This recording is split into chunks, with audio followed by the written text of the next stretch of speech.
بیٹی بولی بابا میرے پاس ایک ہی راستہ تھا، میں ہندوستان کے بادشاہ کے پاس گئی تھی لیکن انہوں نے بھی یہی کہا کہ ڈولی اٹھے گی، لیکن بابا میرے دل میں ایک امید کی کرن، ایک ہوپ ہے، وہ یہ کہ میں جتنے دن بادشاہ کے محل میں رکی انہوں نے مجھے 15 بار بیٹی کہہ کر پکارا تھا، اور ایک باپ اپنی بیٹی کی عزت ہرگز نیلام نہیں ہونے دے گا۔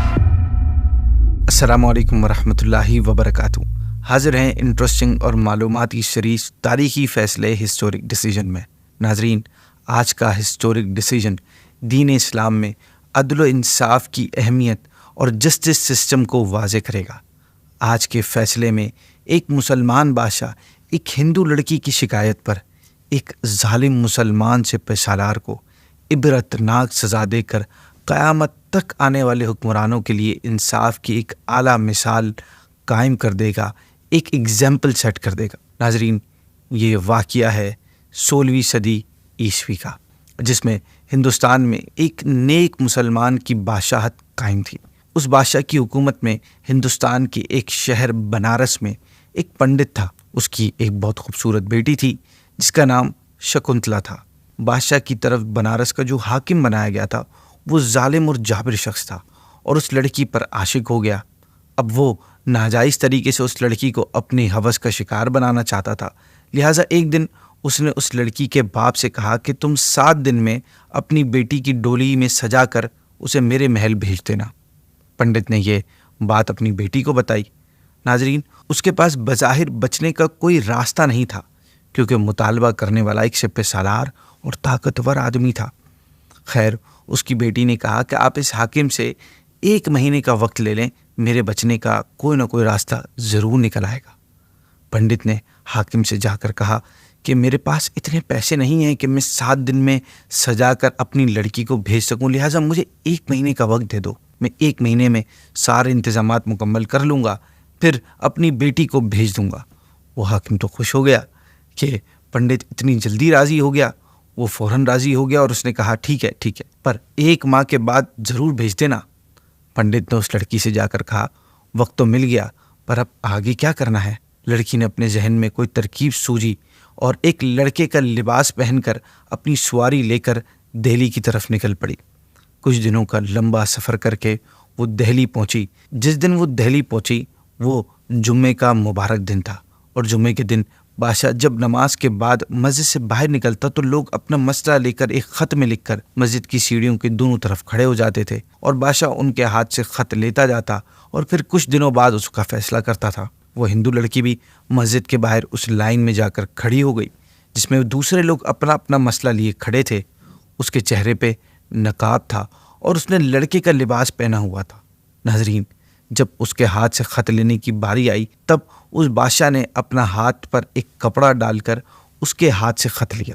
جب اس لڑکی نے بادشاہ کا یہ عمل دیکھا تو فوراً بولی کہ میرے ساتھ یہ ناانصافی کیوں؟ اس فرق کی کیا وجہ ہے؟ تب اس بادشاہ نے کہا کہ ہمارے دین اسلام میں غیر محرم یعنی پرائی عورتوں کو ہاتھ لگانا بھی حرام ہے، اور میں جانتا ہوں کہ تو لڑکا نہیں لڑکی ہے۔ ناظرین، اس کے بعد وہ ہندو لڑکی اس بادشاہ کی اجازت سے اس کے محل میں عزت و احترام کے ساتھ ٹھہرائی گئی، اور اس نے بادشاہ کے سامنے بنارس کے حاکم کی شکایت کی کہ کس طرح وہ اپنی طاقت کے زور پر جہاں اور بہت سارے ظلم کر رہا ہے، وہیں اس لڑکی کو اپنی ناجائز خواہش پوری کرنے کے لیے مجبور کر رہا ہے۔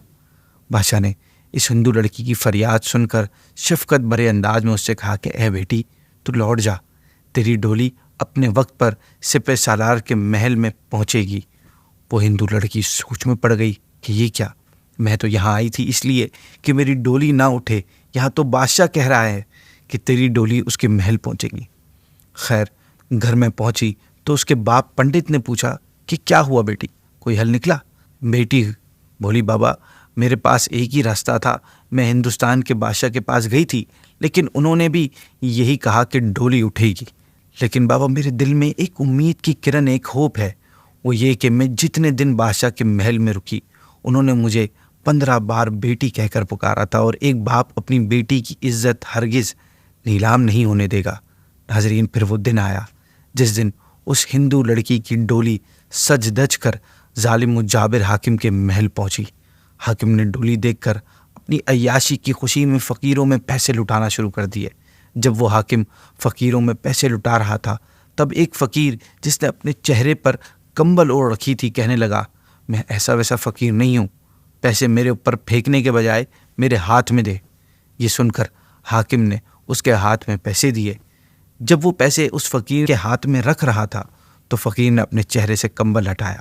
کمبل کے اندر سے جو چہرہ ظاہر ہوا اس نے اس حاکم کے ہوش اڑا دیے، کیونکہ وہاں کوئی فقیر نہیں بلکہ ہندوستان کا بادشاہ موجود تھا۔ بادشاہ نے اس حاکم سے کہا کہ میں نے تجھے یہاں کا حاکم اس لیے بنایا کہ تم میری ہی عوام کا خون چوستا رہے، پھر تیرا ایک پنڈت لڑکی کی عزت پر ہاتھ ڈالنا مسلمان حکومت پر داغ لگا سکتا ہے۔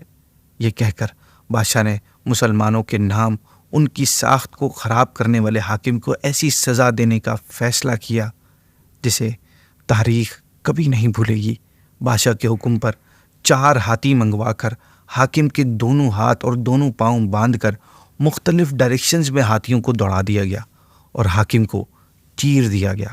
پھر اس بادشاہ نے 2 رکعت نفل نماز شکرانے کی ادا کی اور دعا کی، اے اللہ پاک، میں تیرا شکر گزار ہوں کہ تو نے مجھے ایک غیر مسلم لڑکی کی عزت بچانے کے لیے انصاف کرنے کی توفیق عطا فرمائی۔ ناظرین، جس جگہ اس بادشاہ نے شکرانے کے نوافل پڑھے تھے وہاں اس ہندو لڑکی کے باپ اور اس کے شہر بنارس کے دوسرے لوگوں نے ایک مسجد تعمیر کی۔ اور ناظرین، پنڈتوں نے یہ بھی اعلان کیا کہ یہ بادشاہ کے انصاف کی خوشی میں ہماری طرف سے بدلہ ہے، اور حاکم کو جو سزا دی گئی وہ انصاف ایک سونے کے تخت پر لکھا گیا تھا جو آج بھی اس مسجد میں موجود ہے۔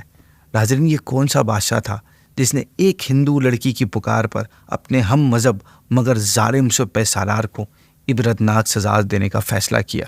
یہ فیصلہ تھا عظیم شہنشاہ مغل حضرت سلطان اورنگزیب عالمگیر رحمۃ اللہ تعالیٰ علیہ کا، جنہوں نے بادشاہ بنتے ہی اپنی سلطنت سے توہم پرستی، الحاد یعنی بے دینی، جوا، ناجائز ٹیکس، بھنگ کی کاشت، شراب نوشی اور بدکاری، ان تمام برائیوں کا خاتمہ کر دیا تھا۔ گانوں اور برائیوں کے رواج کو مٹا دیا تھا۔ شاہی دربار میں غیر شرعی جشن تھے ان پر پابندی لگا دی تھی۔ حرام اور ناجائز کاموں سے عوام کو روکنے کے لیے باقاعدہ مستحب شرعی ڈیزینیشن قائم کی، جس کے تحت لوگوں کو دین کے فرائض ادا کرنے کی تلقین کی جاتی تھی اور معاشرتی برائیاں، شراب اور جوئے وغیرہ جیسے سے روکا جاتا تھا۔ آپ کے دور حکومت میں اسلام دشمن لوگوں نے جن مساجد پر قبضہ کر کے گھر یا اپنی عبادت خانے بنا دیے تھے، آپ نے قبضہ چھڑوا کر دوبارہ ان مسجد کو آباد کیا۔ آپ کے دور حکومت میں شمسی کیلنڈر کے بجائے قمری کیلنڈر یعنی سن ہجری کو عام کیا گیا۔ آپ نے اسلامی تعلیمات کو پھیلانے میں بھی خوب کردار ادا کیا۔ نئی نسل کو گمراہی سے بچانے اور علم دین سے آگاہی کے لیے چھوٹے شہروں، قصبوں اور بستیوں میں سرکاری بجٹ پر مدارس قائم کیے۔ ان مدارس کے طلباء کے لیے وظائف اور اساتذہ کی سیلریز سرکاری بجٹ سے فکس کی گئیں۔ ان کے علاوہ دیگر مدارس کے علماء کرام کے لیے بھی بڑے فنڈز جاری کیے گئے۔ آپ کے دور سلطنت کا سب سے بڑا علمی کارنامہ فقہ حنفی کے فتاویٰ کا عظیم مجموعہ فتاوی عالمگیری کی کمپائلیشن ہے، جس کا بنیادی مقصد عالم اسلام میں اسلامی احکامات کو پھیلانا تھا۔ اس کام کے لیے اپنے ہندوستان کے مشہور و معروف بڑے بڑے علماء کرام اور مفتیان کرام کو جمع کیا، ان کی سیلریز فکس کیں اور انہیں یہ ذمہ داری سونپی، جنہوں نے کم از کم 8 سال کے لانگ پیریڈ کے بعد یہ فتاویٰ کا یہ کلیکشن تیار کیا۔ اسی کے ساتھ ناظرین، آج کے ایپیسوڈ کو اینڈ کرتے ہیں۔ انشاءاللہ کل آپ سے ایک نئے فیصلے کے ساتھ پھر ملاقات ہوگی۔ السلام علیکم ورحمۃ اللہ وبرکاتہ۔